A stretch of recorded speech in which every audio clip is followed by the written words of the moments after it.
Hello students, आज का जो हमारा टॉपिक है वह है शिक्षण सहायक सामग्री।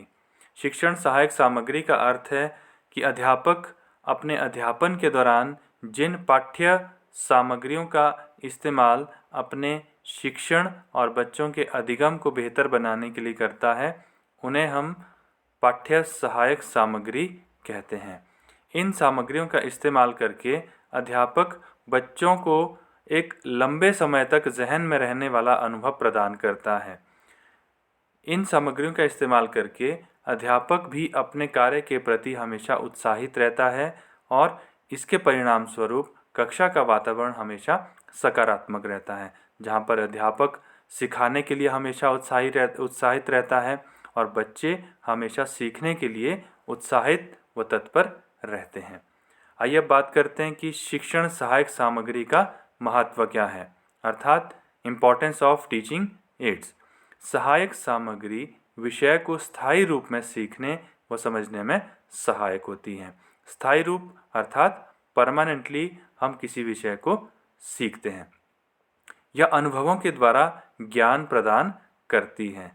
बच्चे जो भी अनुभव सीखते हैं उसमें ज़्यादातर ये देखा जाता है कि जब बच्चों के सामने जिसके बारे में वो सीख रहे हैं उसका कोई प्रतिरूप उपस्थित किया जाता है या प्रस्तुत किया जाता है, उसके द्वारा उनका अनुभव हमेशा स्थायी बना रहता है। यह भाषा संबंधी कठिनाइयों को दूर करती है। अध्यापन रुचिकर होने से छात्र अधिक सक्रिय रहते हैं। कई बार देखते हैं कि अगर अध्यापक कक्षा में शिक्षण सहायक सामग्रियों का अच्छे से इस्तेमाल करता है तो बच्चे हमेशा रुचि दिखाते हैं, सीखने में अपना जो ध्यान है वो कक्षा में लगाते हैं। इसके बजाय कई बार ऐसा देखने को मिलता है कि अध्यापक अगर कक्षा में सहायक सामग्रियों का इस्तेमाल कम से कम करता है तो बच्चे उस कक्षा में रुचि नहीं दिखाते हैं। इसमें विद्यार्थी गतिविधियों में सक्रिय बने रहते हैं, अर्थात कि जो भी अध्यापन का कार्य अध्यापक कर रहा है उसमें अगर वह सहायक सामग्री का इस्तेमाल करता है तो बच्चे भी उसमें अधिक सक्रिय रहते हैं और अपनी सही भूमिका निभाते हैं।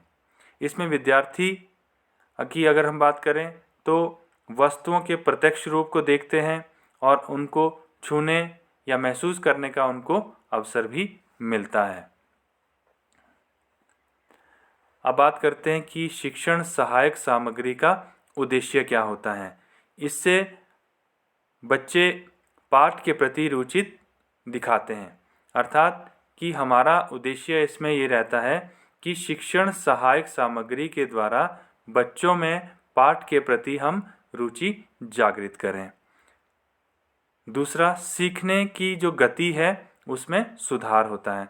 कई बार देखने को मिलता है कि क्लास में हम मिक्स्ड एबिलिटीज़ वाले जो बच्चे होते हैं उनके अनुसार अगर हम क्लास में बच्चों को टीच करते हैं तो हमें समय अधिक लगता है। कई बच्चे स्लो लर्नर होते हैं, कई बच्चे गिफ्टेड होते हैं जो कि जल्दी सीख पाते हैं।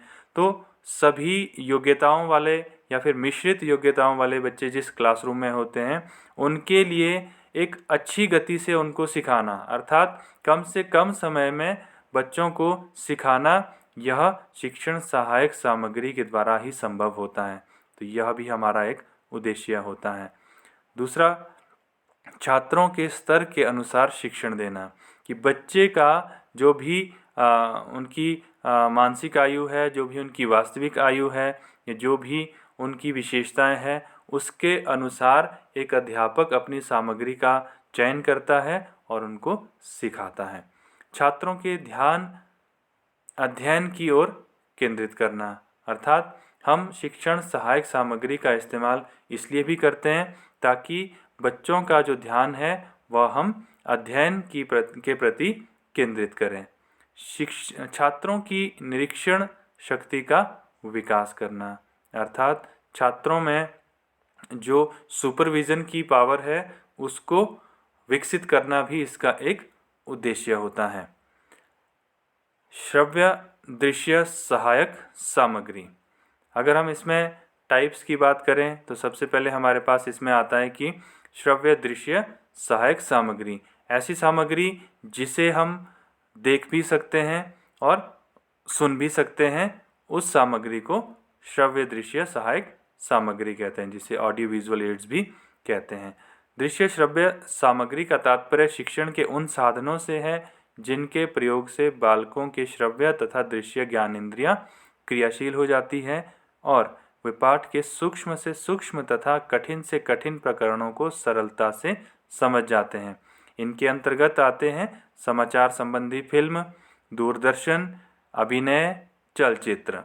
ये तो हम सभी जानते हैं कि समाचार संबंधी जो फिल्में हैं उससे बच्चे उसको देखते भी हैं और सुनते भी हैं, जिससे उनकी जानकारी बढ़ती है। दूरदर्शन एक ऐसा माध्यम है जिसमें जानकारी जो भी दी जाती है उसे हम देख भी सकते हैं और सुन भी सकते हैं। अभिनय भी और चलचित्र भी इन्हीं की तरह ही श्रव्य और दृश्य सहायक सामग्री के साधन हैं।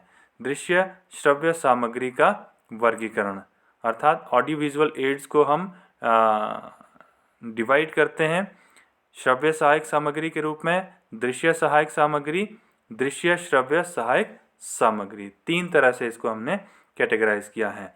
श्रव्य सहायक शिक्षण सामग्री की अब हम बात करते हैं। तो श्रव्य सामग्री का तात्पर्य उन साधनों से है जिनमें केवल श्रव्य इंद्रियों का प्रयोग होता है। इसमें ज्ञान मुख्यतः कान द्वारा प्राप्त होता है, अर्थात इसमें ऐसी सामग्रियों का इस्तेमाल करते हैं जो हमारी सुनने की जो इंद्री है उसको प्रभावित करते हैं। इसमें जो प्रमुख श्रव्य साधन है वो हमारे पास रेडियो है। आप सभी जानते हैं कि रेडियो के द्वारा हम सुनते हैं, किसी भी जानकारी को समझते हैं, इसमें हम देख नहीं पाते हैं। ग्रामोफोन, टेलीकॉन्फ्रेंसिंग, जिसमें हम बात कर सकते हैं, किसी की बात को सुन सकते हैं।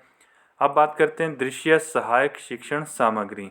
इसके द्वारा मुख्यतः दृश्य इंद्रिय के द्वारा ज्ञान प्राप्त होता है, अर्थात हम देख सकते हैं। दृश्य सामग्री में जो साधन है वो वास्तविक वस्तुएं, प्रतिमान, नमूने, चित्र, मानचित्र, चार्ट, श्यामपट्ट। हम सभी जानते हैं कि वास्तविक वस्तुएं, जैसे ये किताबें दिखाई दे रही है तो इनको हम देख सकते हैं। प्रतिमान, नमूने या किसी भी टॉपिक को जो अगर हम टीच कर रहे हैं तो किसी पर्टिकुलर विषय की अगर बात करते हैं तो उसके मॉडल को हम बच्चों के सामने प्रेजेंट कर सकते हैं। चित्र है, मानचित्र है, चार्ट, श्यामपट्ट। श्रव्य दृश्य सामग्री, ऐसी सामग्री जिसमें हम देख भी सकते हैं और सुन भी सकते हैं। चलचित्र है, दूरदर्शन है और नाटक है। तो इस तरह से 3 भागों में हमने ये जो शिक्षण सहायक सामग्री है इसको बांटा है। तो आज के लिए इतना ही।